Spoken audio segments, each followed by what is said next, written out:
ቀልዶችን ለማንበብ ይሞክራል። ሰው መጀመሪያ እንዴ ጤነኛ ነው እንዴ ያለ ግራ ገብቶት ነበር፣ ግን ከሆነ ሰዓት በኋላ እየሳቁበት ነበር። በጣም በሚደብር ሁኔታ ሽጉጥ የሰጠውን ሰው እዛ በጥይት እንደመታው ታያለ።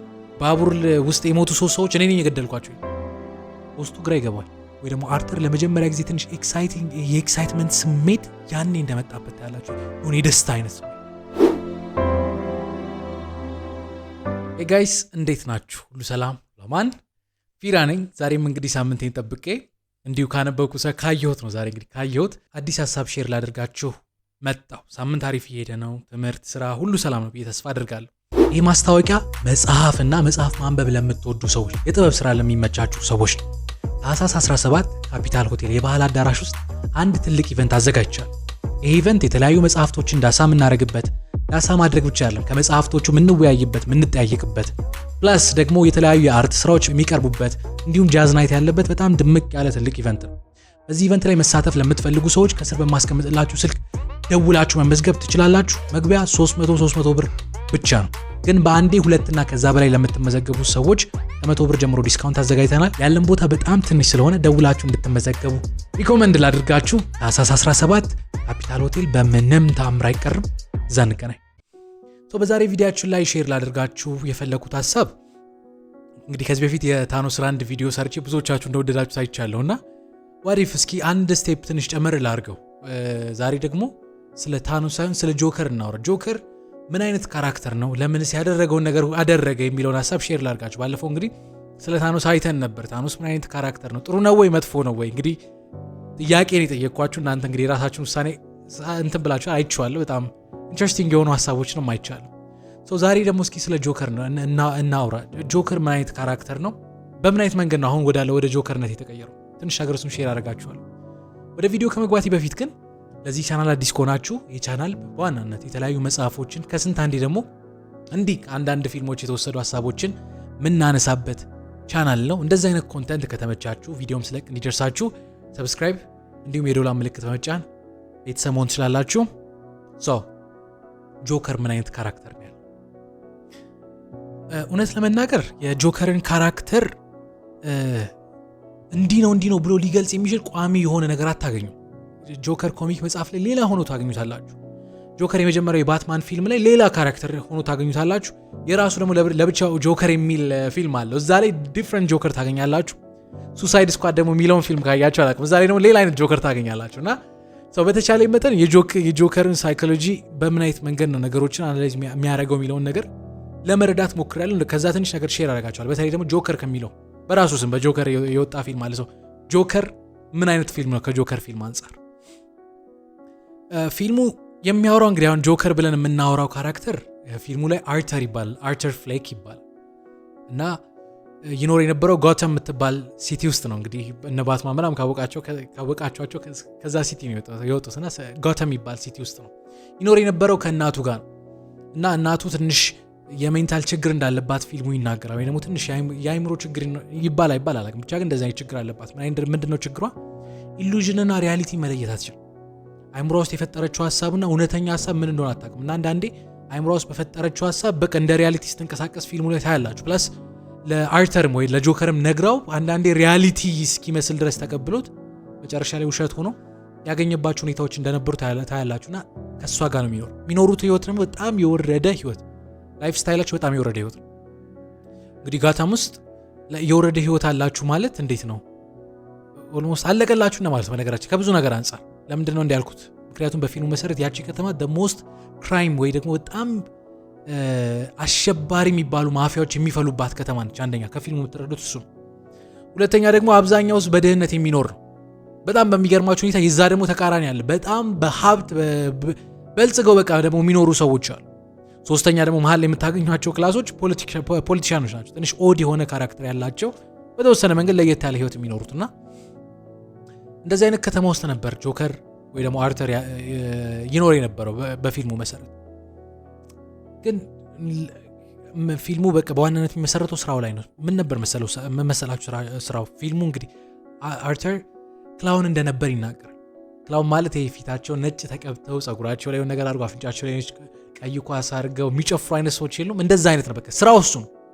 እና ፊልሙ ላይ ከአንዴም ሁለቴ የተለያዩ ስራዎች ይሰራ ታዩታላችሁ። ለምሳሌ አንደኛው ቢዝነሶች የተለያዩ ንግዶች ፊት ለፊት ቆመው ሳይንቦርድ ይዘው የሆነ ቦርድ ይዘው ንግቡ ምናምን የሚል እያሽከረከሩ የሚጨፍሩ ሰዎች አይታችሁ አታውቁም? እንደዛ አይነት ስራ ይሰራ ነበር። አንዴ ደግሞ የልጆች ሰርግ ላይ አሁን እኛ ሀገር የተለያዩ ካራክተሮች እንዳሉ አሻንጉሊት ለብሰው እንደሚጨፍሩት ልጆችን ለማዝናናት እንደሚያደርጉት ሁሉ የልጆች ሆስፒታልም እየገባ እንደዛ ያደርግ ነበር። እንግዲህ ይሄን ሁሉ የሚሰራው በአንድ ተቋም ስር ነው። ተቋሙን ይቀጠሩ። የፊልሙ ሀሳብ እንግዲህ ያለው በዚህ ጆከር የሚባለው ካራክተር እንግዲህ ኦቨርኦል ያለው ላይፍ ስታይል ነው። ምናልባት ትንሽ ነገር ለመጨመር ያህል የሆነ አንድ ኢፌክት ነበረበት። አይ ቲንክ የሆነ ምልክት ነበረበት። ህመም እንበላው አላውቅም። ምንድነው ይሄ ህመም ልበለው እንግዲህ ምንድነው ይሄ ህመም? ሳቅ ድንገት ያመልጧል። እና ይሄ ደግሞ የሚያመልጠው ሳቅ ኮንትሮል የሚያደርገው ሳቅ አይደለም። ህመም ነው። ሊትራሊ ድንገት የሆነ ማይጠበቅበት ቦታ ላይ ሳቅ ይመጣና ሳቁን መቆጣጠር አይችልም። ፊልሙ አይታችሁ ከሆነ አንዳንዴ ትንፋሽ እስኪያጥረው ድረስ ይስቅና ትንፋሽ ለመሰብሰብ ሲቸገር ታዩታላችሁ። ፕላስ ደግሞ ድንገት ነው ይመጣ። አንዳንዴ መሳቅ በሌለባቸው ቦታዎች ላይ ሲስቅ ታያላችሁ።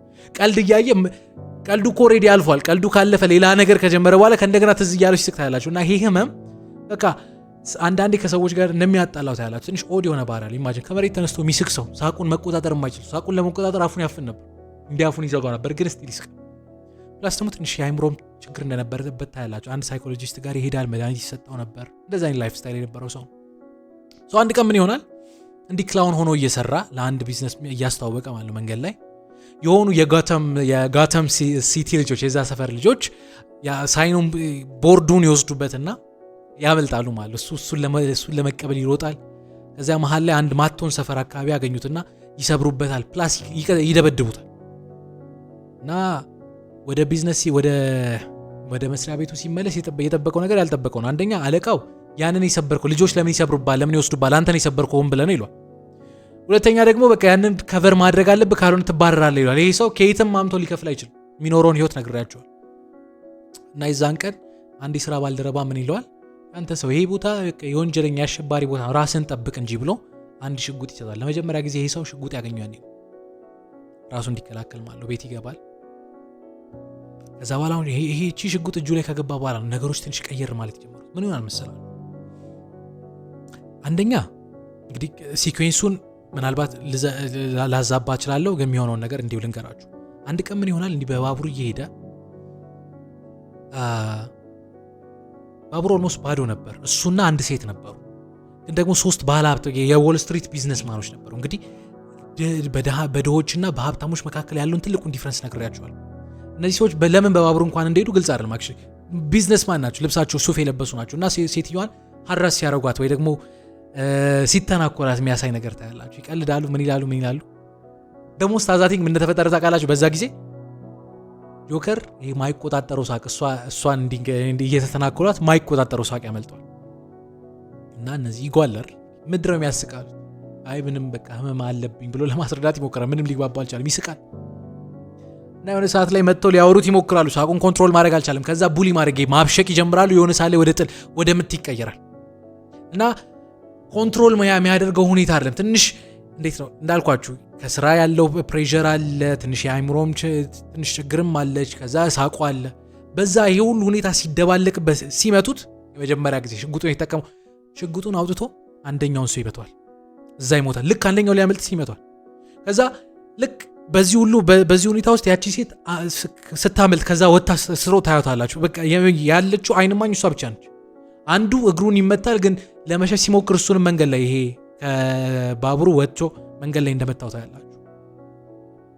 እና ጆከር ወይ ደግሞ አርተር ለመጀመሪያ ጊዜ ትንሽ የኤክሳይትመንት ስሜት ያኔ እንደመጣበት ታያላችሁ። የሆነ የደስታ አይነት ስሜት ካራክተሩ እዚህ ላይ ነው ቢልድ። ምን አይነት ነው ሰው ገለው እንዴት ሰው ደስ ይለዋል ካላችሁ እኔ የተረዳሁበት መንገድ ልንገራችሁ። እንደው ተማሪዎች ስላላችሁ ትረዱኛላችሁ ያስባል። ትምህርት ቤት አንድ ክላስ ስትፎርፉ የሆነ ውስጣችሁ ያለችው ኤክሳይትመንት አለች አይደል? በቃ መጥፎ እኮ እንደሆነ ታውቃላችሁ፣ ማድረግ የለባችሁም፣ ግን የሆነ ውስጣችሁን ኬሚካል ኮንትሮል ያደርገዋል። የሆነ አድሬናሊን ሰውነታችሁ ያቺ ስሜት ማለት ጆከር ያ ስሜት እንደወረረው ታያላችሁ። በቃ ያ አይነት ስሜት ነው። ይገባል ቤት በቃ በዛ መደናገጥ ውስጥ ነበረ። እንደውም የሆነ ሰዓት ላይ ሳይኮ እንደሆነ ብታውቁት በቃ የሆነ ሲጨፍርም ታዩታላችሁ። በእንደዚህ አይነት መደናገጥ ውስጥ የነበረ ሰው እና ያቺ ስሜት ለመጀመሪያ ጊዜ እንግዲህ ኮንትሮል ያደረገችው ያ ነው በፊልሙ መሰረት። እንግዲህ አሁን ሳይኮሎጂው እንድትረዱ እየሞከርኩ ነው።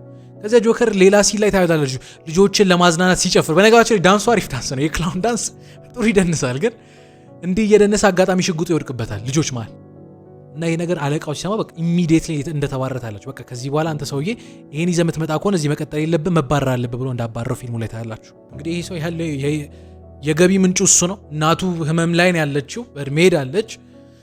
በቃ መስዳፕ የሆነ ኢንቫይሮንመንት ነበር። አንድ ቀን ምን ይሆናል?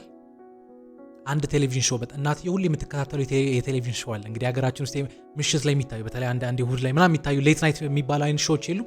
እንደዛ አይነት ሾው ታይ ነበርና ያንን ሾው ሁሌ ነው የምትከታተለው፣ ሁሌ ተወዷለች።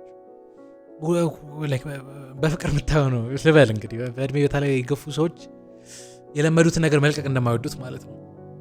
እና ያንን ሾው በጣም ተወዷለች፣ እሱም ይወደዋል። መውደድ ብቻ ግን አይደለም። ፊልሙ ላይ የሆነ ሲን ታያላችሁ እንግዲህ ታይም የቅደም ተከተሉን አዛብቼው ከሆነ ሀሳቡን ለማስረዳት እንትን እያልኩ ያለሁት በጣም የምትወደው ሾው ነው፣ እሱም ይወዳል። እዛ ላይ እንግዳ መሆን የሚፈልግ አይነት ሰው እንደው ከታዳሚ ማል በሆን ብሎ የሚያስብ ሰው ማለት ነው።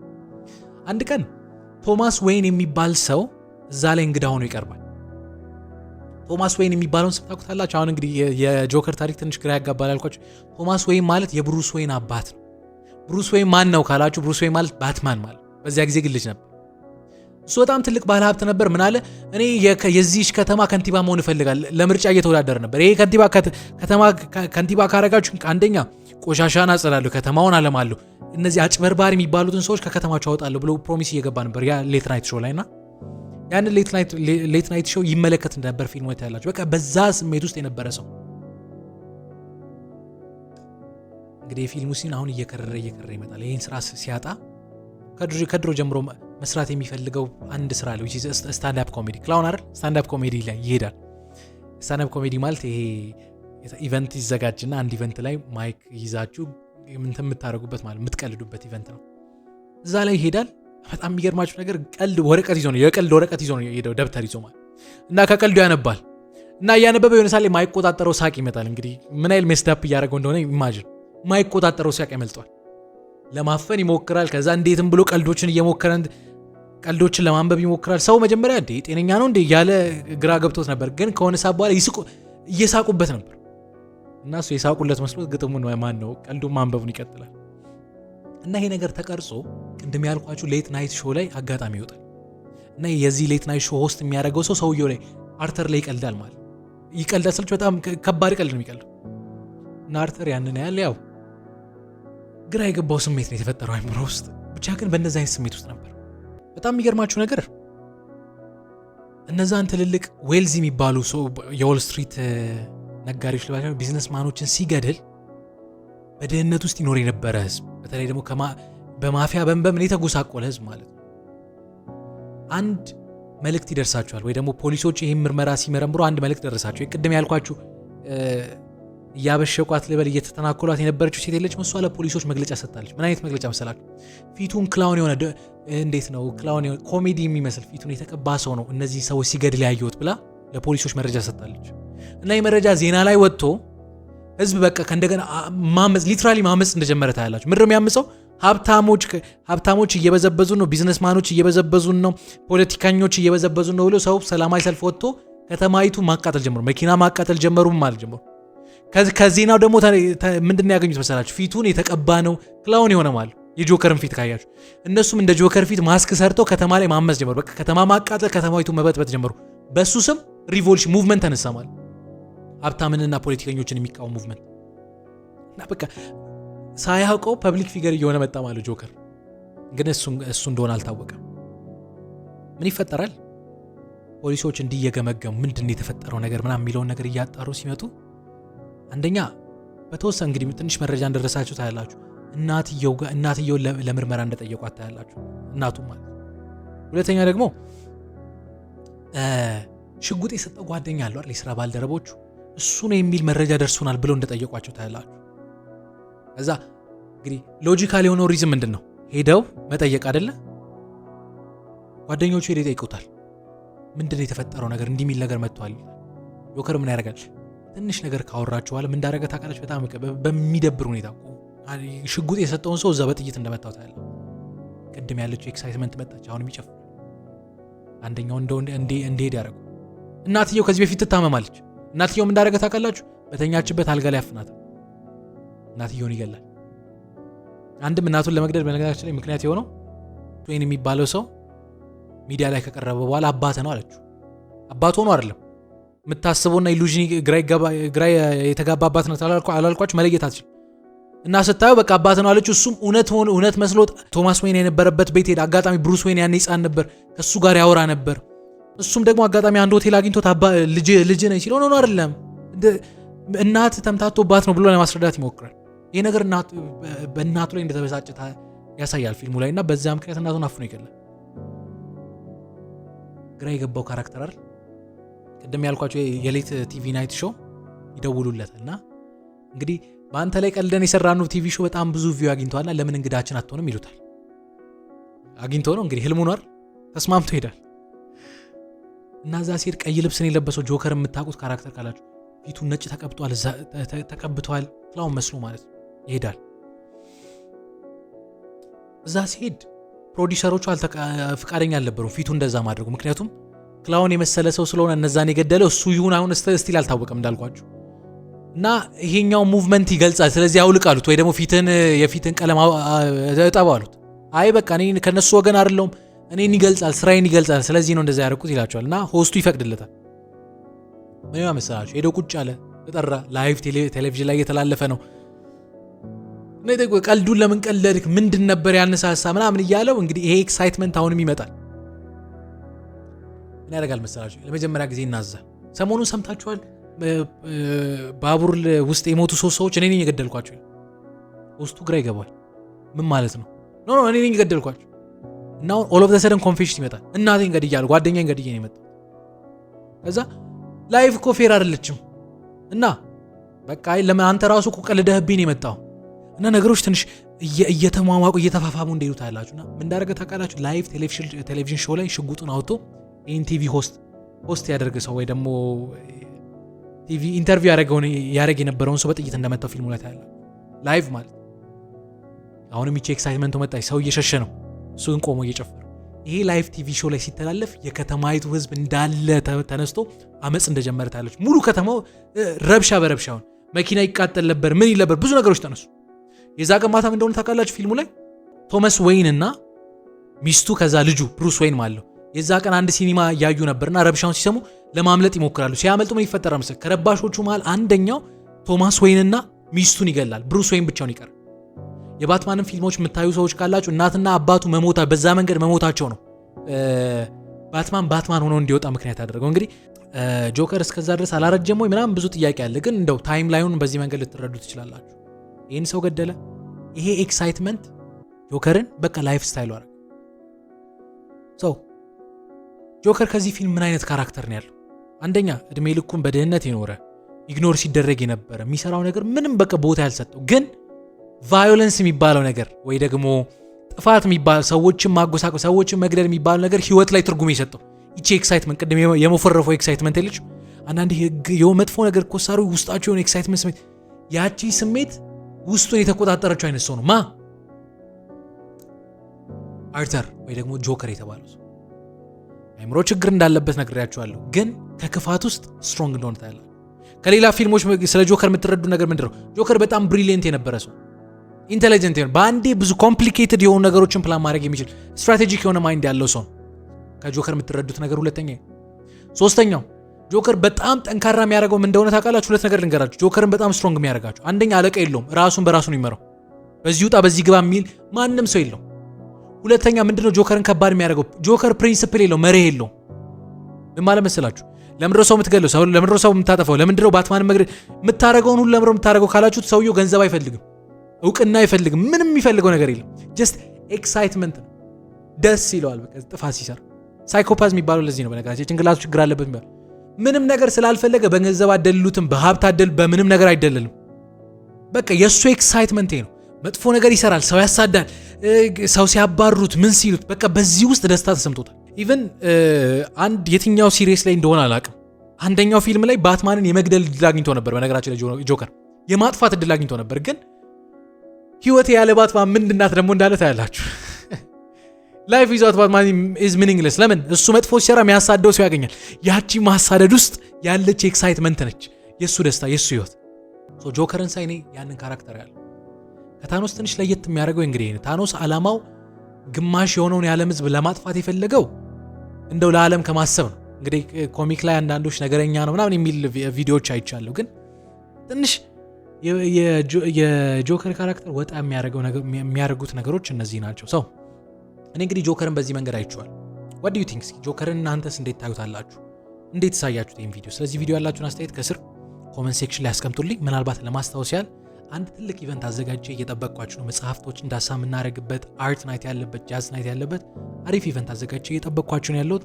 እንግዲህ ያለችን ቦታ በጣም ውስን ስለሆነች ቀድማችሁ እንድትመዘገቡ ምናልባት እግረ መንገዴን ለማሳሰብ ለመግለጽ ወዳለሁ። ከስር ማስቀምጥላችሁ ስልክ ቁጥር መጠቀም ትችላላችሁ። ቀጣይ ሳምንት እንዲሁ በአዲስ ሀሳብ በአዲስ ቪዲዮ እንገናኛለን። የቀጣይ ሳምንት ሰዎች ይበለን። መልካም ሳምንት ባይ